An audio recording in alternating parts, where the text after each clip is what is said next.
Boa noite. Estamos aqui mais uma vez participando de uma nova live agora, um tema muito importante para nós, que é o Clube Literário. E difícil, porque ninguém consegue, numa live, externar ou fazer qualquer comentário profundo a respeito de uma história de um clube tão imenso e tão importante para Paranaguá e para o Paraná. Então, meu nome é Ivan Lapoli Filho, sou advogado aqui de Paranaguá e sócio do Clube Literário. Boa noite, meu nome é Alexandre Santana, sou historiador, bancário. Agradeço mais uma vez o convite e esperamos que seja tão legal quanto foi as outras, essa live. Meu nome é Milton Sampaio Júnior, sou historiador também, sou proprietário do site Janeira Brasil e historiador aqui de Paranaguá também. Bom, então, já que estamos com o nosso aquecimento já e a apresentação feita, né? Então, vamos falar um pouquinho na abertura aqui de como que era Paranaguá antes do literário. Então, é interessante porque a fundação do literário ela parece diretamente ligada com o contexto dos primeiros 20 anos ali da independência do Paraná, né? O Paraná ele fica independente em 1853 e a partir desse momento as elites paranaenses, tanto o litoral quanto o Planalto, eles precisam organizar a província, organizando a política, a economia, né? E nessa época nós temos ali Paranaguá, que é uma das elites mais importantes dessas. São Paranaguá, Antonina, Morretes é bem importante também, né? Porto de Cima faz parte de Morretes, mas também tem uma elite importante. E Curitiba para cima, aí tem os Campos Gerais também, mas basicamente são essas. Paranaguá, na época, apesar da importância, era uma cidade minúscula, né? De 6 mil a 8 mil habitantes no máximo. A maioria é muito pobre, analfabeto e grande, a maioria era a parte rural, vinculada a atividades rurais, né? A área urbana, bem reduzida, Rua da Praia, Catedral, Igreja São Benedito, lá pro lado onde tem a Caixa Econômica Banco do Brasil, hoje em dia, por outro lado é São Benedito, né? Não, por outro lado é Capela Bom Jesus, né? Lá, por outro lado. Essa era a área urbana, não tinha água encanada, era ainda por fontes, a fonte nova, 1860 só, carroças-pipas, iluminação era a base de lampião, então tinha também o limpador do lampião, né? Era uma coisa normal, uma profissão que existia, ficar limpando os lampiões para funcionar de noite. A economia, então, basicamente é contrabando de madeira, tinha tráfico de escravo também, mas o grosso mesmo, principalmente, é beneficiamento e comércio de erva mate, né? E é essa economia que prevalece no Paraná. Então, é isso que essas novas elites precisam organizar. E dentro dessa organização é interessante que tem uma disputa entre Paranaguá e Antonina para ser o porto predominante aqui no sul, porque tanto um quanto o outro eram importantes. E quando foi criada a província, eles precisam definir um porto para daí escolher qual caminho vai virar estrada, porque tinha só picada, né, Itupava, Graciosa, então era tudo isso, estava um processo de definição. E aí é interessante notar que Antonina está sendo preferida pelo governo provincial e pelo Império, né? Apesar de Paranaguá conseguir ficar com a alfândega, que chegou a ser discutida a transferência da alfândega para Antonina, o caminho da Graciosa foi escolhido para virar estrada, né? Então isso favorecia diretamente Antonina, porque Paranaguá ela dependia de todo um sistema, não existia estrada entre Paranaguá e o pé da serra. Então Paranaguá saía mercadoria, pessoas de embarcações à vela do Tiberê e iam até lá fora do rio Indiaquara, difícil de falar essa palavra, onde tem o Porto de Barreiros, existia o Porto de Barreiros, né? Dali subia as mercadorias até Porto de Cima, Morretes, por carroções ou navegação pelo rio, canoas, tinha até um sistema de balsas puxado por gado, rio acima, né? E aí Paranaguá está sendo preterida, digamos assim, está ficando meio de lado. E a elite paranaguara reage a isso, né? A gente vê ali em 1857, eles começam a investir em navegação a vapor, não vai muito para frente, acaba saindo, mas em 1864 volta novamente nas mãos de o diretor, é Manuel Antônio Guimarães, que é o diretor dessa empresa de navegação, 1864, a vapor, né? Tudo isso para deixar mais barato, mais rápido para chegar ali. E nesse contexto a elite está se impondo politicamente, economicamente e culturalmente, né? Porque uma elite ela tem que se impor de todas as maneiras. Não adianta ter poder econômico e não ter uma cultura. Curitiba já teve o clube literário dele, acho que foi em 1870, se não me engano, né? Já tinha um lá para cima, Castro, acho que já tinha também. Ponta Grossa. Então, Ponta Grossa. Então a elite aqui ela tá querendo se impor, né? E em 1870 também a gente começa a ter a ideologia republicana. Tem o Manifesto Republicano, 1870, em 1871 tem o Ventre Livre, né? Então é um contexto de uma ideologia republicana também que está surgindo, então isso também a gente vai ver no literário todo esse processo, o literário faz parte disso na frente. A gente tem aqui o professor Cleto, em 1871, abrindo a primeira escola para negros, né? E o professor Cleto, se não me engano, ele fez parte do começo literário como orador, alguma coisa assim. Tanto que em 1903 ele ganha o título de sócio honorário do literário.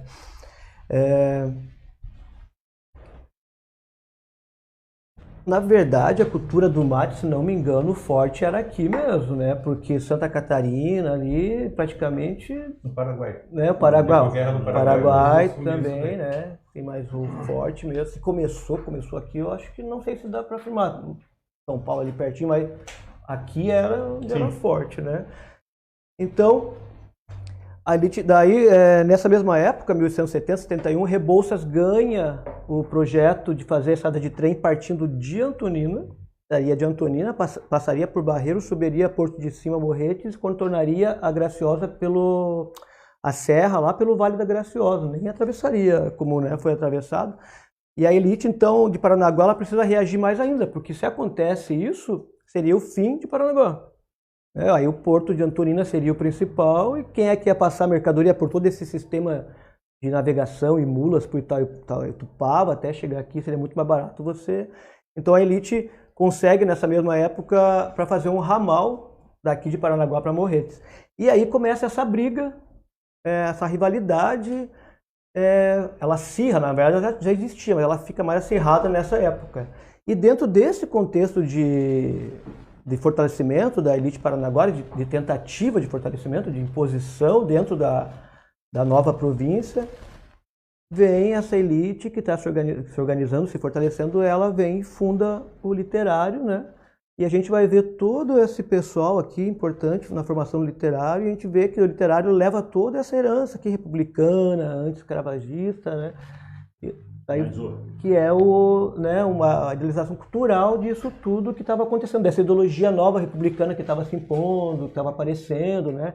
A gente já via que o império já seria uma coisa que para se deixar para trás. E a gente vai ver que o literário é o que, digamos, dá essa entrada, né? Essa elite permanece, né? O literário entra antes da República, participa de todo esse processo e fica aí até hoje, né? 150 anos.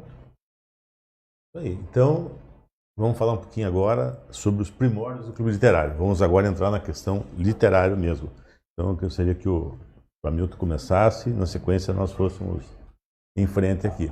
E mandar um abraço para o Almeida, o presidente que está nos assistindo. Um abraço para o Almeida. Presidente, boa noite. Na realidade, o que o Alexandre falou é importante, porque contextualiza uma coisa de época, né? O Clube Literário ele foi fundado em 1872, em 9 de agosto, se eu não me engano, 9 de agosto, não tenho certeza, mas acho que era 8 ou 9 de agosto. E por 12 pessoas que se reuniam na Rua do Ouvidor, que viria a ser a Rua do Imperador, e depois a Rua 15 de Novembro, número 22, no sobrado do seu Henrique Veiga, na parte de baixo do sobrado. Então, eles se reuniam no começo bem precário, não tinha instalação nenhuma, mas eram pessoas abnegadas e que queriam difundir a cultura de alguma maneira. Depois, logo em seguida, a sociedade paranaguara se mobilizou, e a sociedade intelectual também, e começaram a fornecer materiais para eles fazerem o clube, enfim. E esse clube foi se alternando, ele foi se construindo, né, com o decorrer do tempo. Ali onde nós temos a sede urbana, ali no centro hoje, né, na Praça Fernando Amaro, aquele quarteirão inteiro era de uma pessoa chamada...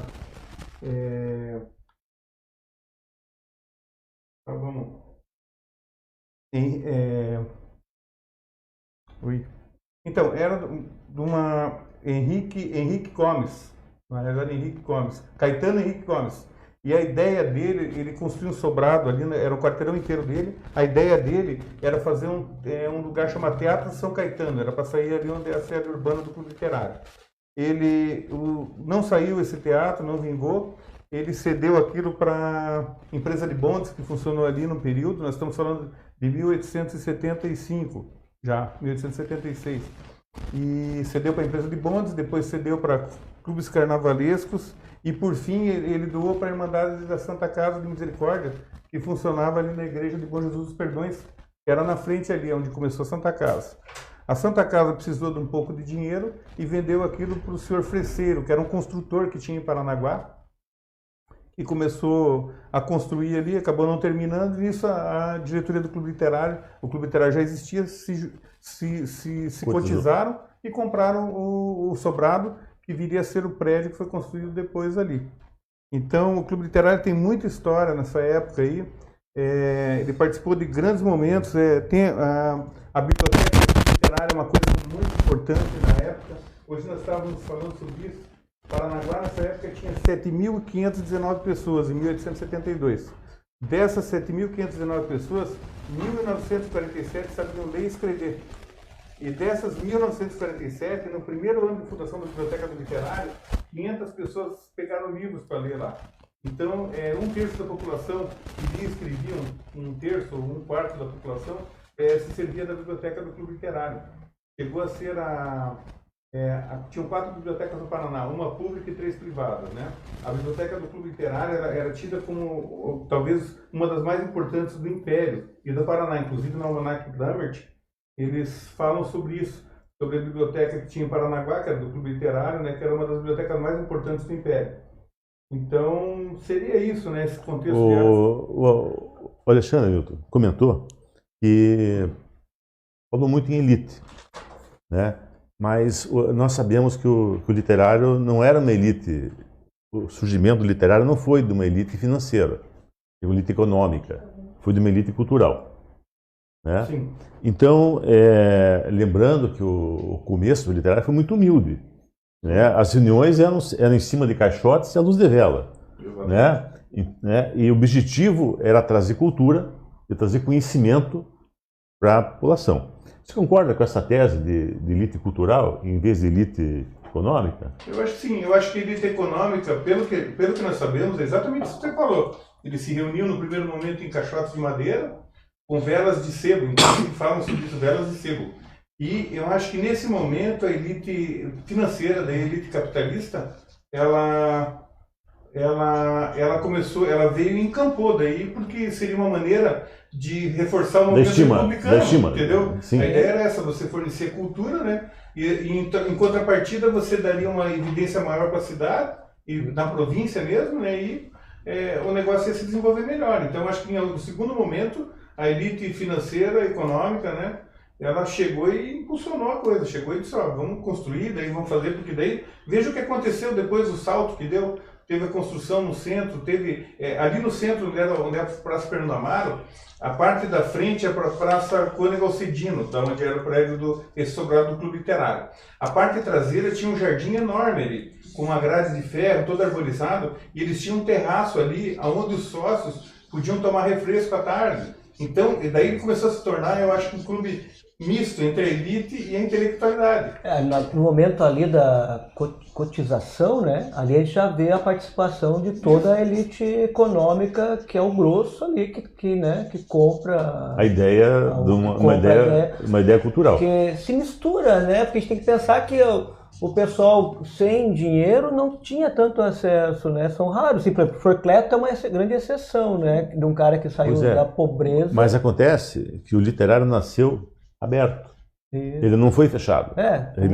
O literário nasceu aberto. Era para todos aqueles que tinham condições de alfabetização, né? De cultura, de vida, né? E ainda ele dizia que tinha que ser maior que 12 anos.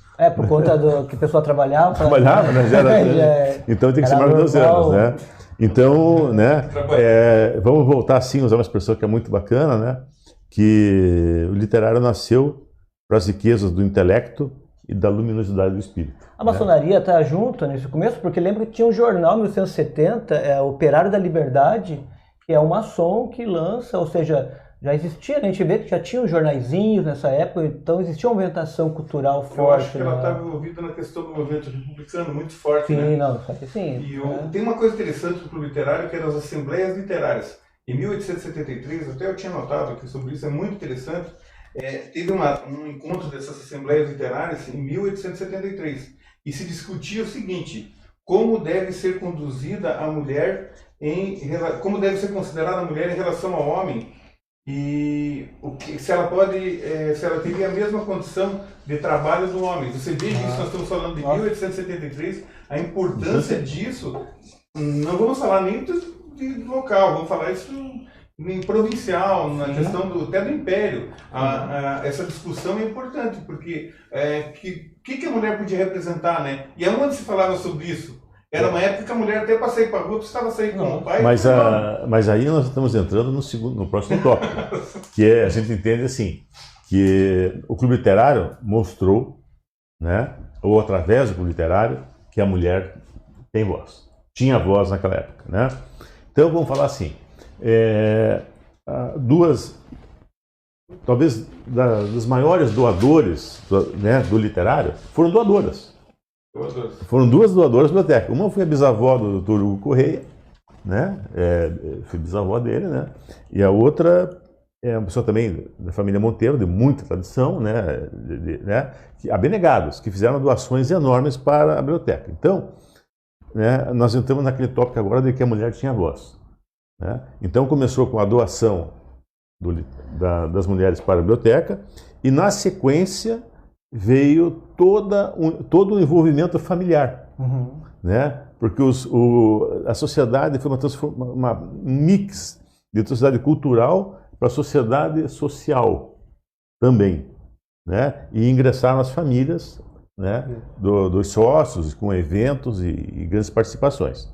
Então, né, nessa tese da mulher ter voz, né, eu digo até mais, elas não só tinham voz, mas elas tinham também comando, né? Elas tinham um grau de comando, né? E o literário deve muito às mulheres, né? Não só pelo Grêmio Írios, pelas outras instituições, mas, por exemplo, né, graças a Ludovica Borja, tivemos o concerto do Brasília de Tiberê aqui em Paranaguá, que foi o único concerto do Brasília de Tiberê em Paranaguá, e o único concerto do Brasília de Tiberê, por consequência, no Paraná, em que ele tocou músicas de sua autoria, né? Então, foi graças à professora dele, Ludovica Borja, que aconteceu. Aí tivemos né, outras expressões, outra situação, e esse ingresso da mulher no clube vai até a década de 80, 90, certo? Né? E assim por diante, né? Bom, então vamos lá, vamos continuar. Mulher tem voz, Milton? Você continua na sequência aí. Tá bom, obrigado. Só vou voltar um pouquinho em 1873, que eu esqueci de falar sobre isso. Os dois primeiros jornais que tiveram em Paranaguá, em 1873, né, que foi o Eco Literário, fundado dentro do Clube Literário, esse jornal. E depois o jornal Itiberê, e teve a revista Itiberê também. Mas só que o jornal Itiberê, vamos lá, Eco Literário, tá? Era terceirizada a gráfica. Sim, o Itiberê não, né? Não, daí no segundo jornal já era deles gráfica própria. Equipamentos, né? Compraram todos os equipamentos. Importou dos Estados Unidos equipamentos, né? E o literário passou a prestar serviço gráfico para a cidade, para uma fonte de renda para poder manter sua gráfica, né? E essa é uma coisa muito importante, que nesse episódio do Itiberê surgiu da ideia do Zenon encadernar o jornal como se fosse uma revista. Que é isso, né? Revista do Itiberê. Uma revista Itiberê, que foi Revista Itiberê, que na verdade foi uma das primeiras, uma das mais importantes, né? Vamos dizer assim, foi uma revista de circulação nacional oriunda de Paranaguá. O Itiberê de circulação nacional. Você comprava o Itiberê no Rio de Janeiro, né? Então tem essa questão aqui da gráfica própria e depois da questão. Mas não foi só isso, né? A gráfica também servia para reproduzir os discursos, os debates. Tinha o folheto, né? Os Tinha folhetos, o folheto do Clube Literário, né? Certo? E isso aí também facilitou e trouxe uma vasta documentação. Porque graças a esse tipo de imprensa, de situação do literário, que nós tivemos aí, para a posteridade, os discursos de Dr. Leocádio, os grandes oradores que o literário teve, né? Então vamos falar um pouquinho das mulheres. Das mulheres. Desculpe. Então, a professora Maria Júlia da Silva Nascimento, ela foi uma das grandes doadoras, incentivadoras da biblioteca, da formação da Biblioteca do Literário, e ela recebeu um título em 1892 de sócia honorária. Então é muito interessante isso daí, já era uma mulher, né? Ela, a dona Ludovica também, a Ludovica Boria também, que era uma pianista, uma professora de piano, né? Formada pela Escola de Turim. E a Ludovica também recebeu o título de sócia honorária do Clube Literário. Depois nós tivemos em 1901 a audição do Brasílio Tiberê da Cunha. Brasílio Tiberê da Cunha, toda vez que ele vinha para Curitiba, né, para o Paraná, ele vinha para Paranaguá. E ele se reunia com poucos amigos dentro do literário e fazia pequenas audições lá das suas obras. Isso é uma coisa muito rara, ele nunca se apresentou. E a dona Ludovica convenceu ele, era amiga dele, convenceu ele a fazer uma audição em Paranaguá em 1901, e foi a única audição que ele fez aqui de obras dele, é aberto ao público, né? Então, daí nós temos também a Ada Macage. Também a Ada Macage, ela se apresentou no Clube Literário com 7 anos de idade, junto com a irmã dela, a Eugênia, num concerto de piano, tocando trecho de ópera, das óperas Lúcia de Lemonnier e a Cavalaria Rusticana. Exatamente. Tem o Grupo Íris mais tarde também, né? Interessante falar que tinha uma rivalidade entre o literário e o republicano do Carnaval, no começo, antes, lá em 1912, 1913. Então, todo ano tinha essa rivalidade. Tinha o Clube Operário também, mas aí não dava para rivalizar, né? Porque era mais do... E esse Grupo Íris era bastante importante. Todo carnaval a gente sempre vê, elas faziam um bloco só das meninas, das mulheres, e participavam do baile. Elas eram bem participativas, bastante assim mesmo. O Grupo Íris, que era só de mulher dentro do Clube Literário. Tá, e agora nós vamos partir um pouquinho para como é muito extensa a história do literário, então a gente podia pincelar alguns tópicos que a gente achou interessante aqui. Eu vou dizer assim, o literário, se não fosse a República, seria a primeira universidade do Paraná, certo?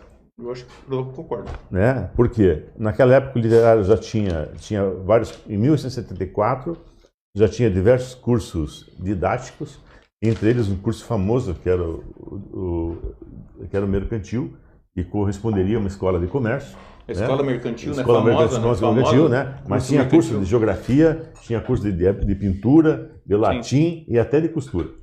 Né? Então o literário misturou, né? E quem coordenou todo esse avanço educacional, né, foi o doutor Leocádio. Também, por coincidência, era inspetor de ensino, então ele sabia o que ele estava fazendo, né? Ele sabia o que ele estava fazendo, né, com relação ao literário. Então a República veio afetar, né? Mas esse é um dos episódios que eu acho mais importante. Mas eu também gostaria de lembrar que o literário, no seu estatuto, no começo, nos primórdios, ele criou uma previdência. Verdade. Sim, uma caixa para viúvas, fundo de assistência para viúvas e aqueles que ficassem desamparados, ficassem na miséria, etc. Então o clube pensou também nos seus associados em termos de caráter social, caráter social da coisa, né, da questão, né? Mas você quer falar, pode comentar um pouquinho mais sobre os cursos aí, você, Alexandre? Não, Alexandre, na verdade, essa parte não... Bom, eu na realidade eu fiquei muito impressionado com essa questão dos cursos que tinham no clube, mantinha no Clube Literário, né? E esse curso mercantil, que o Ivan falou, mercantil, né? Isso. Esse curso, eu acredito que ele poderia equivaler quase a um curso profissionalizante, porque viria a ser um percussor do que seria o ginásio, né? O Sim. secundário e o primário. Porque não existia isso na província, né? Aqui, pelo menos. Sim, não existia. E um negócio interessante, essa semana passada eu vi um certificado de presença, o certificado de sócio do Clube Literário, eu vi num site de leilão, de 1873. E quem era o orador? Cleto da Silva. Sim, então você imagine o caráter, o tipo de pessoas que tinham no Clube Literário. né? O tipo, a constelação de pessoas que tinha ali no gerenciamento daquilo e na criação daquilo, né? O que significava aquilo. Aí eu volto a dizer, o Sr. Cleto não era da elite econômica, mas era da elite cultural. Sim, intelectual, é uma exceção. Ele era um ponto fora da curva. Mas era da elite cultural, né? E teve voz no literário. Sim. Né? Tanto que é tão importante a questão da educação dentro do literário, que o professor Cleto, em 1903, ele recebe o título de sócio honorário por conta dos seus préstimos à educação de Paranaguá.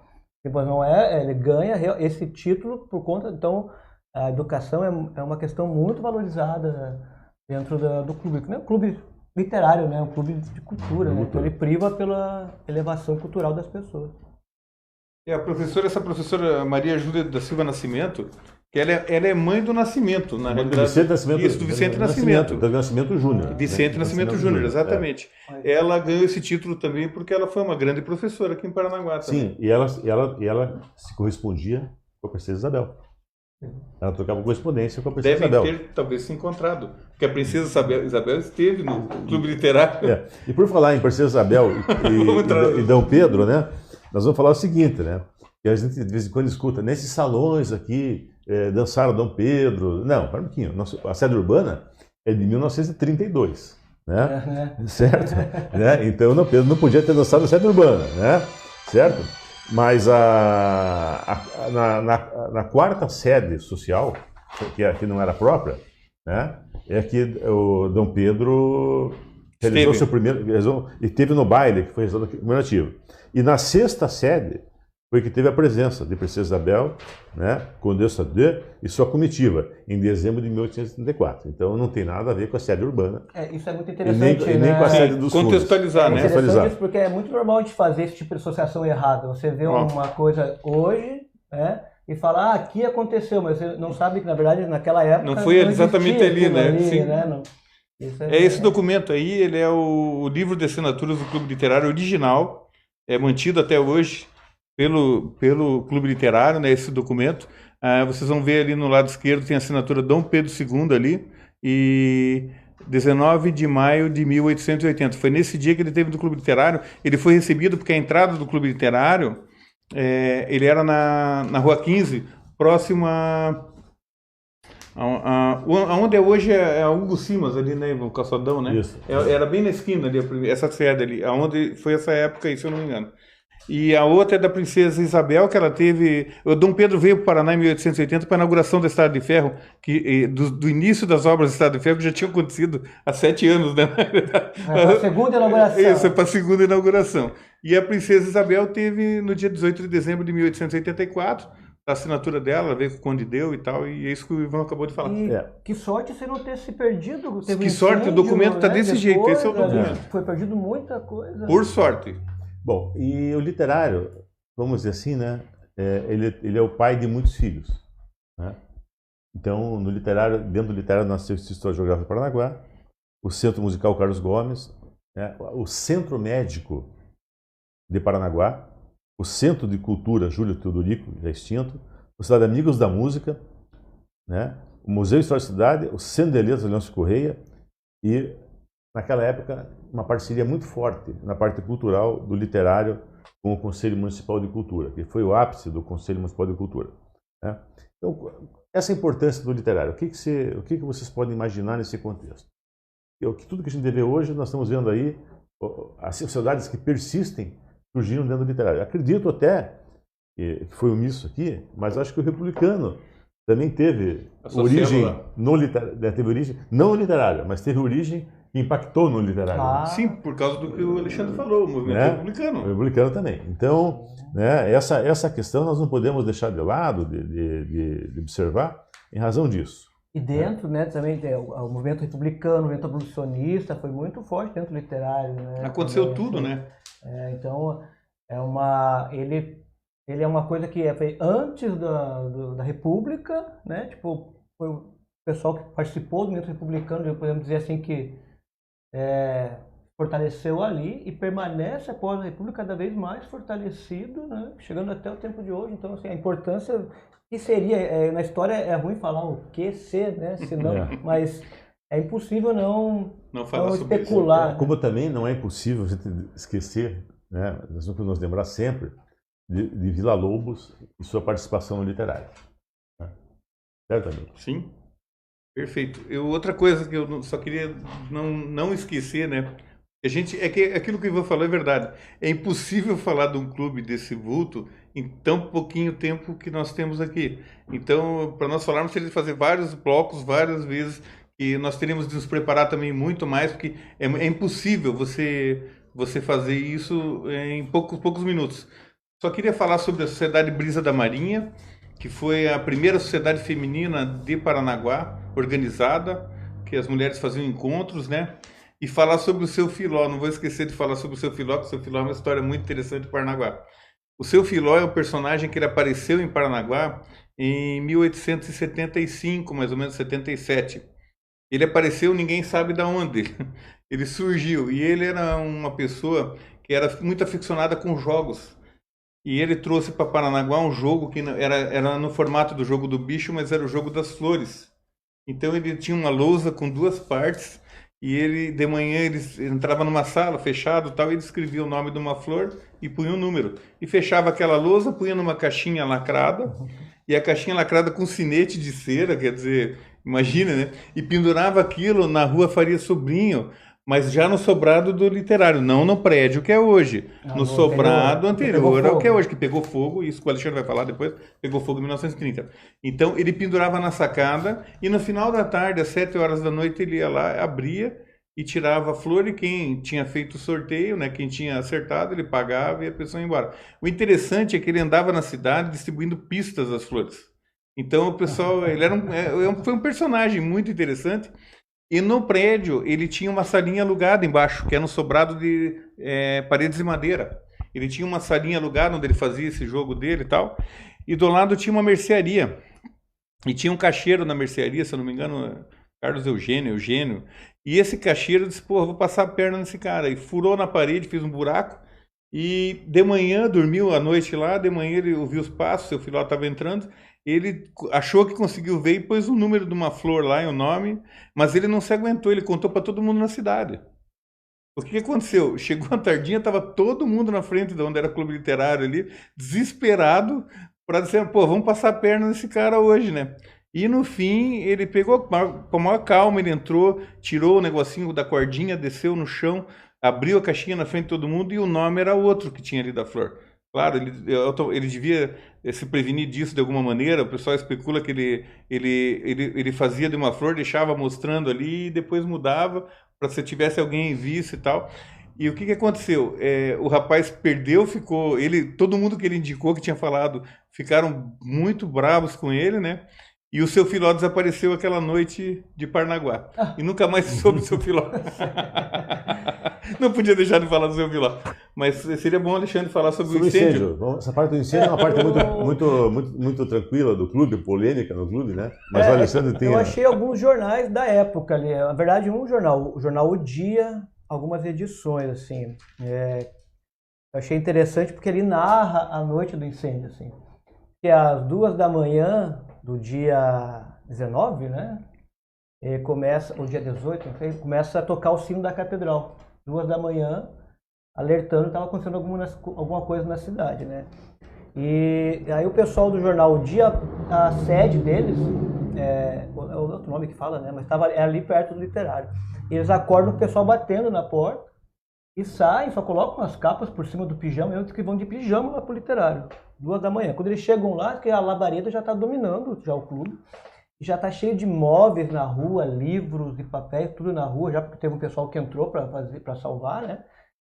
E que 4 horas da manhã já não tinha mais nada. Só existia uma labareda lá dentro, um braseirão que eles falam, e só as paredes externas. Então em 2 horas o fogo consumiu tudo.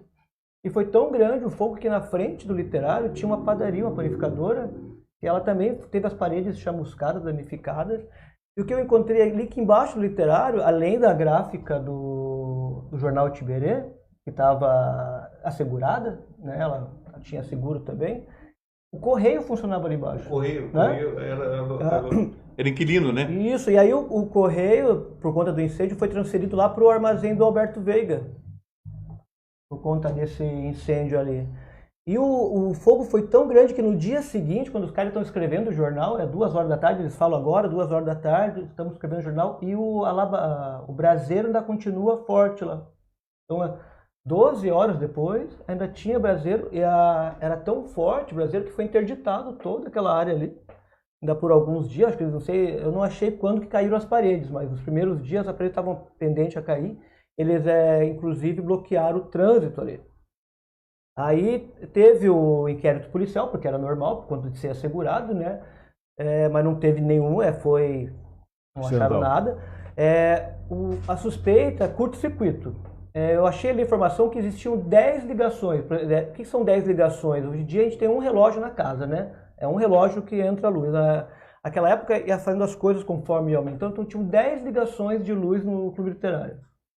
E alguns dias antes do incêndio, já havia dado um princípio de incêndio dentro do clube, só que era um horário que tinha sócio, então os próprios sócios apagaram o fogo. Então foi concluído que foi mesmo por conta de curto-circuito, né? Aí logo que teve esse incêndio foi feito comissões, uma comissão para receber o seguro, para fazer a papelada, e outra comissão para organizar a construção do novo prédio. E essa comissão, eles aprovaram a planta que é cadê o nome? Arquiteto Afonso Cícero, né? É o arquiteto que fez a planta literária. Essa comissão aprovou. E no dia ali em abril, 19 de abril de 31, é lançada a pedra fundamental já ali. Então foi bem rápido, assim, né? E teve uma grande festividade. O prefeito era na época da Revolução de 30, então era um interventor, era um coronel. Teve o vigário que benzeu a pedra, fora de escola, fora de sociedade, foi tudo ali que teve o lançamento da pedra, né? E a obra, o que é interessante falar aqui, que a obra virou um ponto turístico para Paranaguá. Assim. As pessoas começaram a se reunir ali, porque foi muito rápida a construção, ficavam lá, a Fernando da Mara ficou mais movimentada por conta disso também. E não tinha aquela alameda que passa na frente ali, que é entre o Literário e a Fernando da Mara, não existia. Essa alameda, eu vi que ela foi aberta em 32, em abril de 32 foi aberto ali, e em abril mesmo eles deram o nome, que eu não sei como é que é hoje, eu esqueci de olhar, que lá foi dado o nome de 9 de agosto daquela alameda ali. Então, antes da inauguração do prédio novo, eles abriram a rua ali, reformaram a praça, ou seja, a obra do Literário, ela também movimentou o entorno dela ali, né? Obrigou a prefeitura, porque foi um castelo, um palacete que fala, né? Tão lindo, tão diferente de tudo o que aconteceu, ele acaba obrigando a prefeitura a melhorar o entorno também do prédio, né? E aí eu tenho esses jornais, depois que eu chegar em casa eu vou mandar no e-mail para vocês, que tem ali detalhadinho. E no dia da inauguração eu achei também desse dia, que são um artigo gigantesco, que ali fica contando toda a história do Literário, a importância dele na sociedade, um artigo bem grande ali, eu vou passar para vocês também. Eu costumo dizer que a gente não consegue fazer uma simples leitura da história do Clube Literário, livro escrito pelo Dr. Aníbal, que a gente não consiga contextualizar a evolução da cidade de Paranaguá dentro da história do literário, né? Foi muito impactante. A visão de todos é que a cidade estava pronta e precisava de uma cereja naquele bolo. E a cereja do bolo foi o literário, né? Para poder mostrar que Paranaguá, né, era essa questão. Vamos falar um pouquinho aqui de Ada Macage, Júlia da Costa no literário. Certo, Arnaldo? Certo. A Ada Macage, ela fez aquela apresentação, né, com a irmã dela. E imagine 2 crianças se apresentando lá, né, meninas ainda na época. Imagine como é que podia ser. Agora, sobre a Júlia da Costa, eu vou deixar o nosso amigo falar. Literário, o que eu achei foi assim que elas publicaram os poemas dela, né? Mas é aquela coisa, assim, Júlia da Costa era pouco conhecida, na verdade, aqui, né? Até a morte dela, no Paraná em geral, assim. Então tinha aquele mito, já acontecia, o mito de Júlia da Costa já circulava, mas a gente tem ali que o Tiberê publicou os poemas dela, né? Isso, mas ela, no 11º aniversário literário, ela fez uma carta, ela mandou uma carta muito bonita, parabenizando o diretor do clube, pelo seu 11º aniversário. Isso seria em 1800... Né? 1882, 83, né? Parabenizando pelo História Literária. Então, né, nós tivemos aqui ativamente, né? Ludovica Bórea, Ada, Júlia da Costa, Vila Lobos, Brasília e Tiberê, Júlia Nascimento, né? Nascimento. Isso, Maria Júlia era do Nascimento, né? Maria Júlia do Nascimento. Certo? E assim, e a gente vê também, né, no literário, que as coisas fluíam com relação à sociedade, né? Então, no literário depois teve uma vocação social também, né? Onde começaram a surgir bailes envolvendo muito a família, né? E nesses bailes, nessas questões aqui também, até teve muita participação, né, do contexto da mulher, da família, e nesse contexto surgiu, na década de 1947, o primeiro baile de debutantes do Clube Literário. Né? Boa. Certo? E nós temos ainda aqui em Paranaguá a primeira debutante literária gozando de saúde e da nossa estima, que é a professora Regina Vernalha, né, de Pinho. Então, foi a primeira debutante né? do Clube Literário, né? E assim o seguinte, né? E a gente vê também na história do Clube Literário que as mulheres geralmente eram esposas de sócio, viúvas de sócio. Mas o literário também começou a receber, até os anos 70, 72, mais ou menos, né? Assim, que era uma questão, da entrada de sócio, né? Professoras, profissionais liberais, que muito marcaram na história do Clube Literário. Então, por exemplo, nós temos aqui a vida cultural e a arte do literário. O literário, na época, partiu dentro do clube um movimento teatral muito forte, né, com peças de teatro, em que algumas enquetes eram encenadas por associados do clube, né, e isso aí virou uma tradição no clube da arte, do teatro.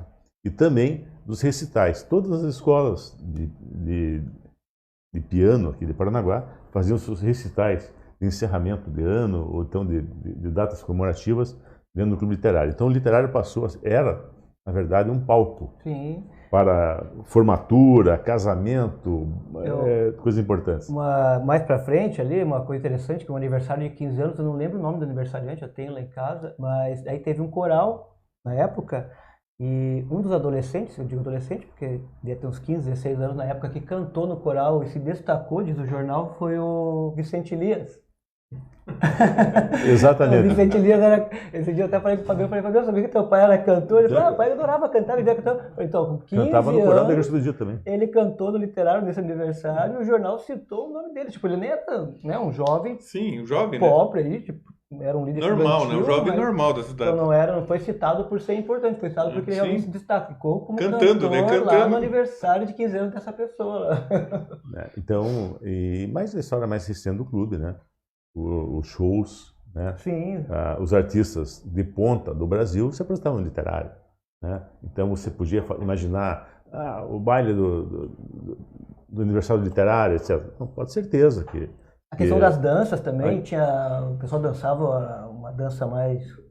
teve uma questão, teve uma questão que uma diretoria não permitia algum tipo de dança. Não era um rock and roll. Não era um rock and roll, mas era não era twist, foi bem anterior. Né? Entendia como se fosse uma música, uma dança meio sensual, né? Muito sensual para a época, etc.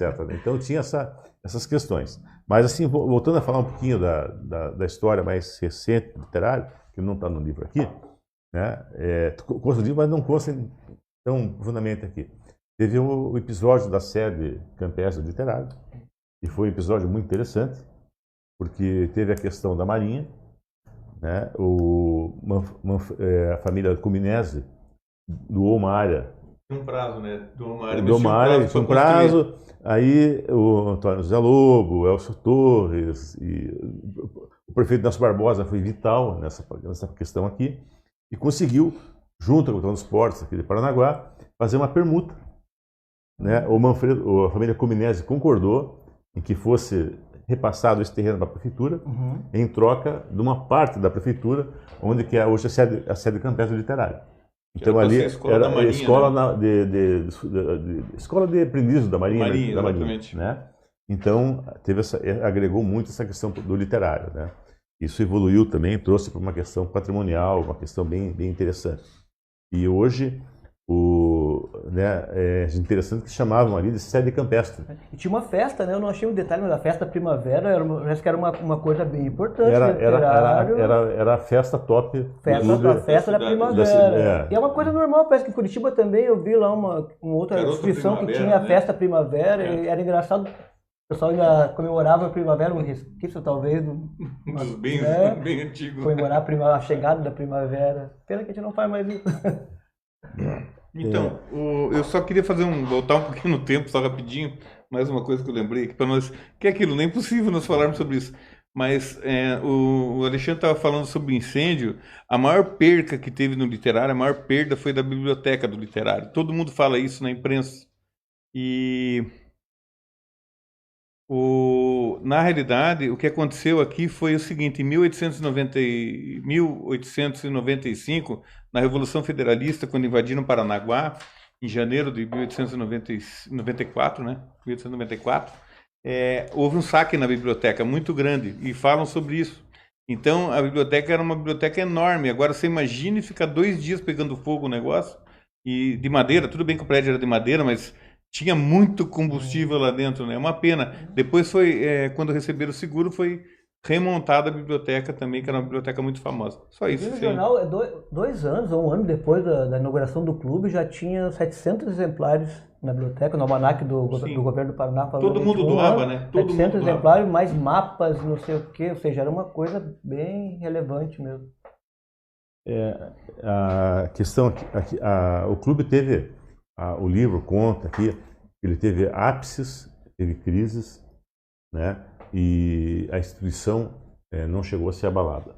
O literário passou por Revolução Federalista, foi bombardeado, né? Uma das balas né, atingiu a casa de Iria Correia, o salão literário, né?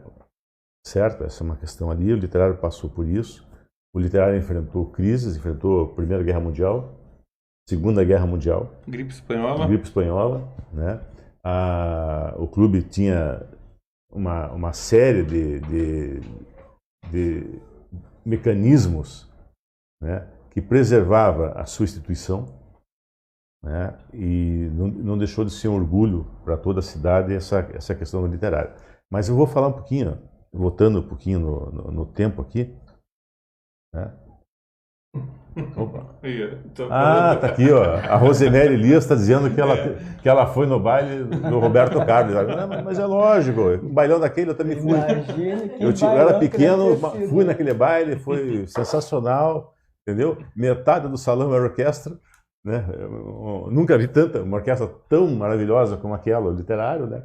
E agora o literário também teve as suas gincanas, Festival de Setembro, né, já na parte mais moderna do clube, né, a sede campestre, né, a questão da piscina, né, a questão da boatinha do literário, a sauna do literário, né. Então o literário também, ele, né, além o literário teve um fator também, uma presença esportiva muito forte. Talvez um dos melhores times de basquete do Paraná foi o do literário, né, que disputou o Campeonato Paranaense de Basquete, então marcou muito essa questão. Então o literário, na verdade, ele continua emanando até hoje, num processo de resgate, num processo de revitalização, né, resgatando todo um sentimento de paranaguaridade, né? Esse sentimento, o literário tem um pertencimento, porque as instituições todas passaram pelo literário. Tudo. Né? Então, acho que se tiver alguma pergunta, Elisângela, alguma coisa que a gente possa responder, tá? Por enquanto está tranquilo? Então, eu queria passar para o Milton, para as considerações finais, depois para o Alexandre. Se vocês quiserem mandar um abraço. Tá? Não, isso que o Ivan falou, na minha opinião, é exatamente isso. Se você se aprofundar um pouquinho na história do Clube Literário, escrito por Aníbal Ribeiro e outros também, né? Mas é um clube que ele faz parte da identidade da cidade, do desenvolvimento da cidade. Se você analisar a sociedade parnanguara, eu não conheço muito, mas o pouco que eu conheço, eu entendo que toda a evolução social da região aqui veio, o Clube Literário teve uma grande participação e todas as entidades vieram dele, independente de terem vindo fisicamente dele, mas vieram talvez de grupos que tiveram dentro dele ou de ideias que surgiram dentro dele. Então, isso é a minha opinião. Acho que é um resgate, né, que está sendo feito e da história do clube, né, importante, isso daí é muito importante, porque, como a Aníbal falava mesmo, né, o Clube Literário ele é a alma da cidade. A gente tem que entender isso daí, né, o que quer dizer isso, a alma da cidade. Então, isso tem a ver com a formação, com o que significa, com a história, tradição, família, tudo isso daí, né, então...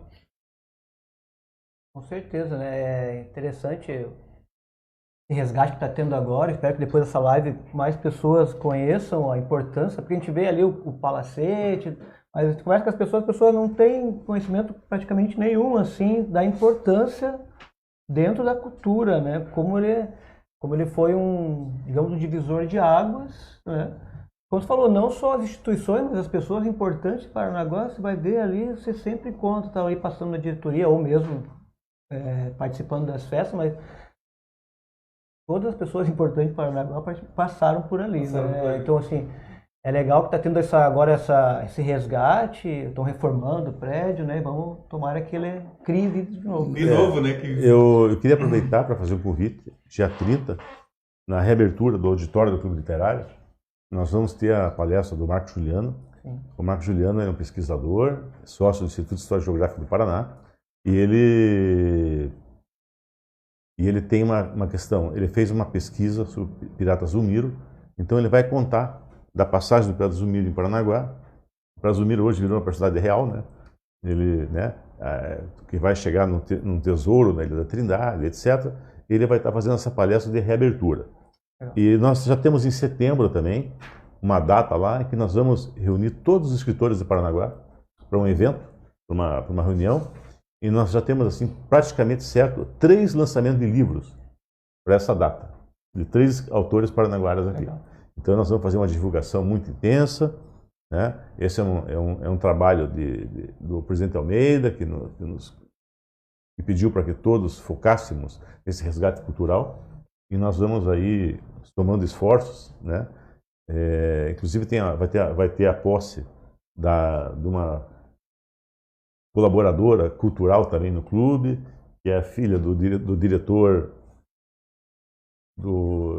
Osmar Gonçalves, né, do Beto Correia, que é a filha dele, né? E então eu queria agradecer a todos aqueles que estão conectados aqui, o Moisés, o Carlos Almeida, o Eric, o Cincinnatus, o Glauco Lima, o Antônio Carlos Ferreira, o Jorge Borges, Beto Fará, Daniel Gonçalves, o Dilon Gomes, Dimanche e tantos outros aqui. Então, nosso boa noite, fraterno, e até a próxima, quem sabe, trazendo mais questões sobre literário e outros tópicos. Nós vamos deixar em aberto, né, qualquer pergunta que seja feita, que queiram qualquer esclarecimento, que a gente possa contribuir.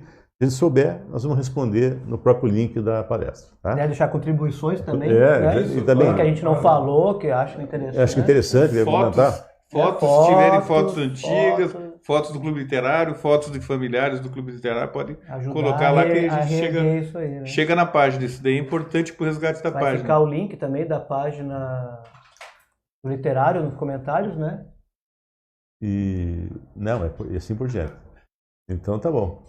Obrigado, então, gente. Boa noite. Obrigado, uma boa noite. Obrigado, boa noite. Clube Literário nos seus 150 anos.